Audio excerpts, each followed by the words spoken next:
Welcome everyone to the battle between Arjun Erigaisi and Haik Martirosyan in the second round of the FIDE Grand Swiss. The game opened with d4 by Martirosyan and Arjun went for the King's Indian defense. Martirosyan chose the fianchetto system d6 and we are here at the live board position where Haik, one of the best players from Armenia, is thinking about his move. He brings his knight, first castles, knight bd7 and brings his knight to c3. Arjun plays in the center with pawn to e5. This is the main line theory and one of the main moves here is pawn to e4.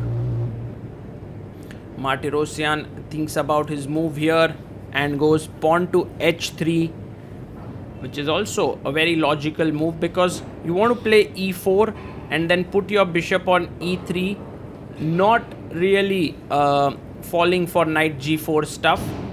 So rook e8 played by Arjun, maybe preparing the move e4 if possible, and Martirosyan plays e4. Now the pawn on e4 both gives space to white but also becomes a weakness in some positions because it's already attacked by the knight and the rook, and the knight jumping into c5 can attack it even one more time. Arjun takes on d4.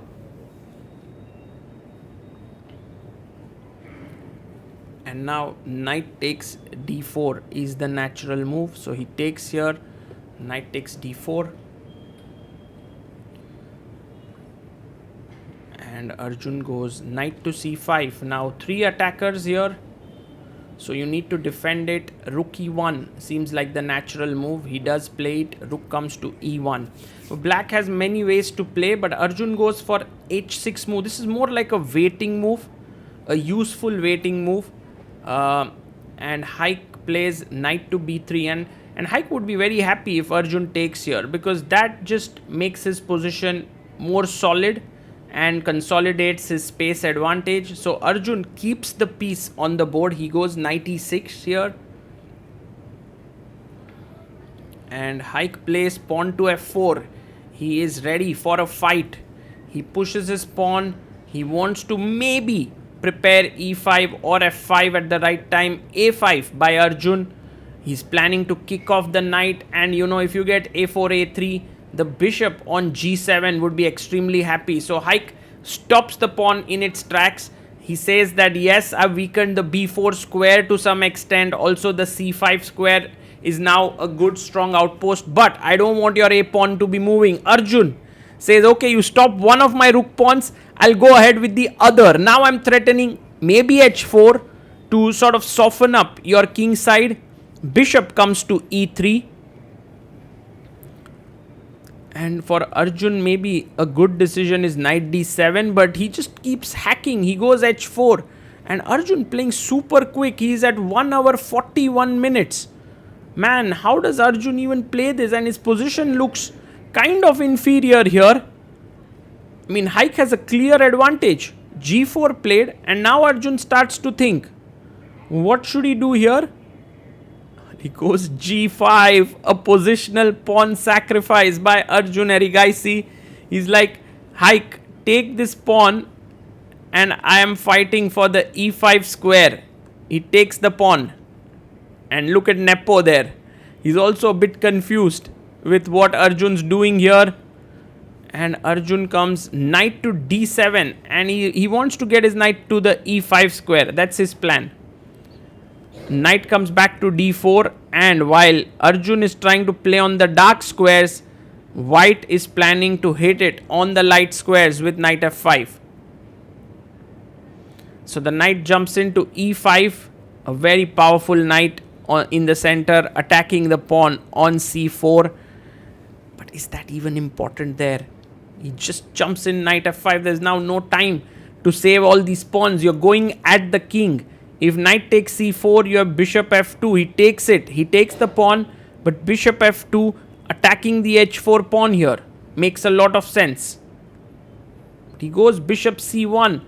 Haik is being slightly careful. He wants to defend his b2 pawn. Not that it was super important because if he had gone to f2, knight b2, I can always go queen d2. But okay, c6 played here. Now Arjun opening up the b6 square for his queen. And Haik can simply move his king to h1, but he goes knight g7. And now Arjun takes back with the king. Now, one super important move here is e5.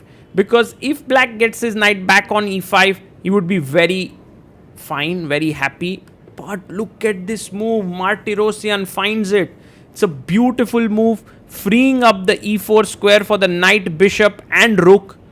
And Arjun now thinks for like 7 minutes, plays pawn to d5. And now you push the knight away with b3 first. Yes, b3 played. The knight has to go back, and then a very good idea is to double on the f file with rook f1, rook a2, f2, and just go all in. But Martirosyan goes king h1, which is fine. It's a playable move. But it's giving Arjun the time to consolidate here. And Arjun wants to kind of maybe get his knight to d7, to f8, to g6 here. And he plays it, knight d7. And if he can get b6, bishop a6, he'll be very happy. So while Arjun's king looks weak, he doesn't play with caution. You know, he's like, okay, let me play my normal chess. Queen f3 played. The queen wants to keep an eye here. Maybe queen f2. And h4 is hanging there. Arjun goes knight to c5. Well, he's attacking the b3 pawn, but again, not an important pawn here. Rook f1, putting pressure on f7. Seems like the way to go. He goes rook b1. Again, very slow. Martirosyan feeling that his position should be clearly better here, which is the reason why he can afford such moves, but maybe not.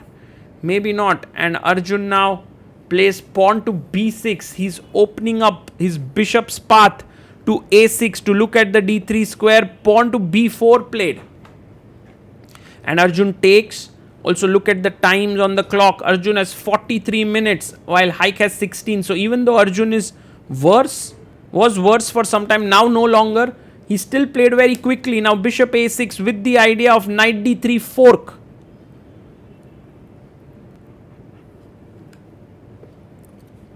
White enters in with a check. Now the best move is to take and then move your king back. But instead Arjun goes directly backwards.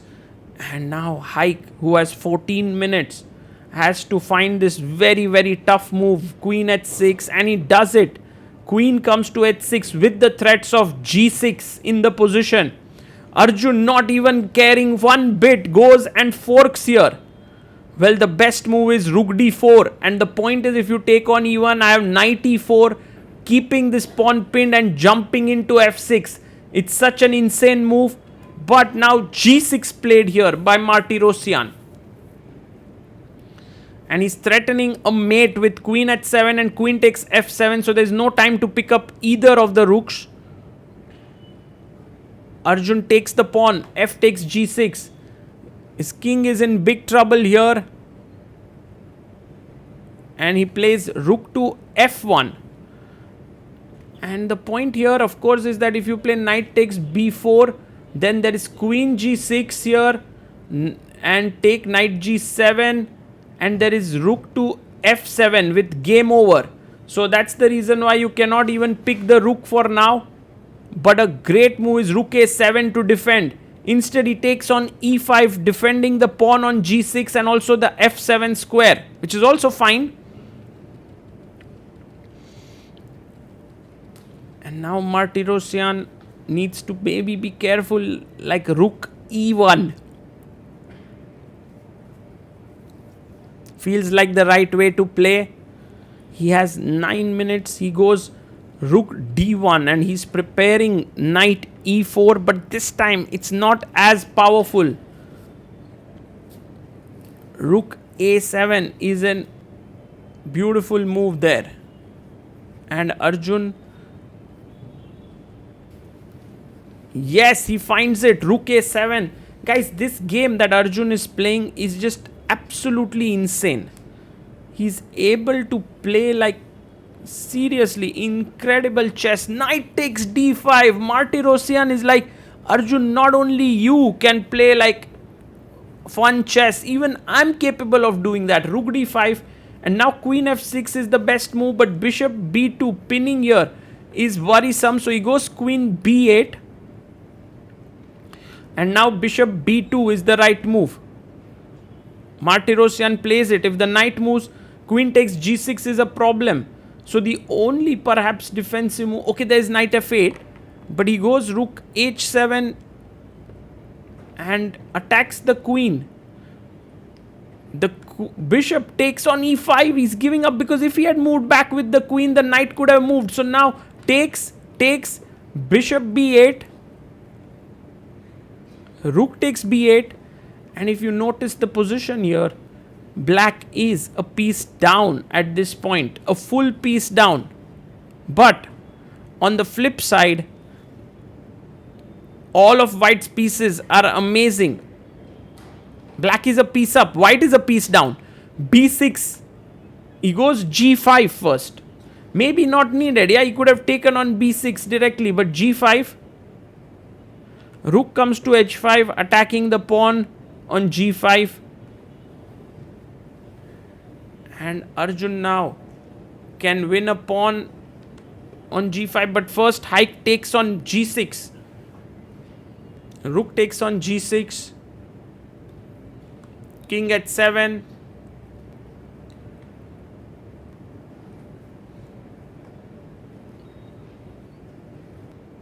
And 40 moves have been completed. So both players get 50 extra minutes on the clock, which is much needed perhaps. Well, he could have taken on b6 directly, but he goes rook c6, threatening rook c5. So rook takes g5. He allows it. I don't know if he missed something there.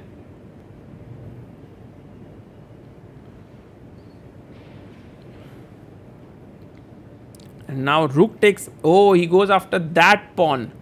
He plays rook takes h4 check. And now very important to play king g8, not king g7. Because in many lines, rook c7 comes with a check. Whereas on g8, there are no checks with the rooks.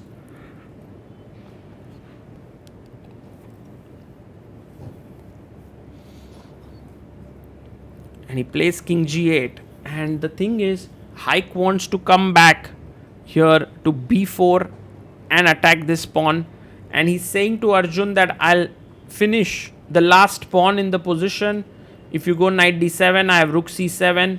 But Arjun has a very nice tactic here, which is knight takes a4, a beautiful move. If rook takes a4, bishop b5 taking here, and then the b pawn is extremely strong. So you cannot take on a4. So he goes rook d6. Now threatening rook takes a4. And Arjun plays bishop b5. Wow. Nice move there. Defending the knight. Also shielding the pawn. h4 played here. But now guys, Arjun is completely winning. What a crazy encounter this has been. With Arjun showing his customary calmness in an absolutely chaotic position. That's what Arjun is known for. He goes rook g4 check now.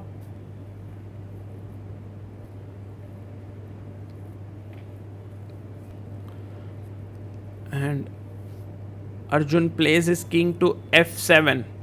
Brings his king up.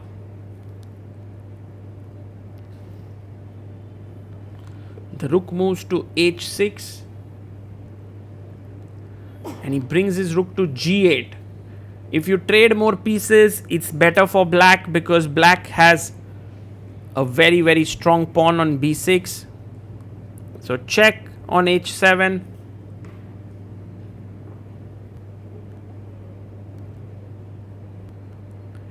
And king to f8 played. It's very powerful. Rook check. And king to e8. Step by step, Arjun is winning this. Bishop comes up to f3. Maybe looking for some bishop h5 check stuff. And knight to c5.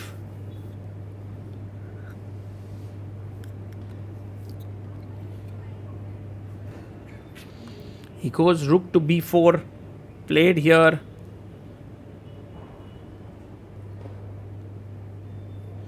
And rook e3. So if you take here, he wants to take on f3, and if you take on b6, rook h3 is a checkmate because the rook controls the g file. So bishop comes back to g2, but now it's over with check, king h2 and rook e2, and there's a pin here and attack here. Haik Martirosyan, you can see his face, he knows that he's lost here. Arjun calmly sitting backwards. He finds the move now. Check. King h2.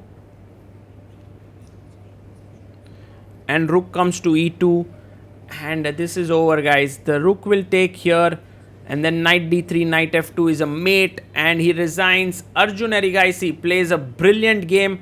Kudos to Haik Martirosyan for also fighting with everything that he got.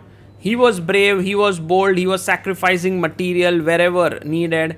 But in the end, it was Arjun who proved to be slightly more sharp than his opponent.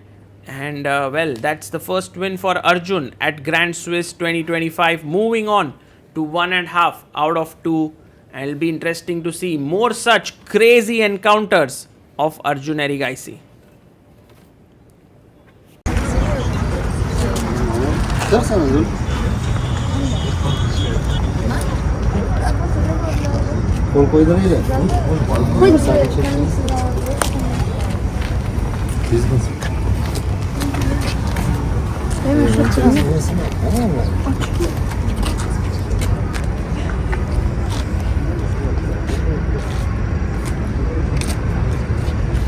Here, please. 네, 사람인데 갈트라나. Alexander? Aber jetzt dieses Jahr vielleicht mit einem kleinen Scheck 500.000. Thank you very much. Selfie. I'm your big fan. Außer beim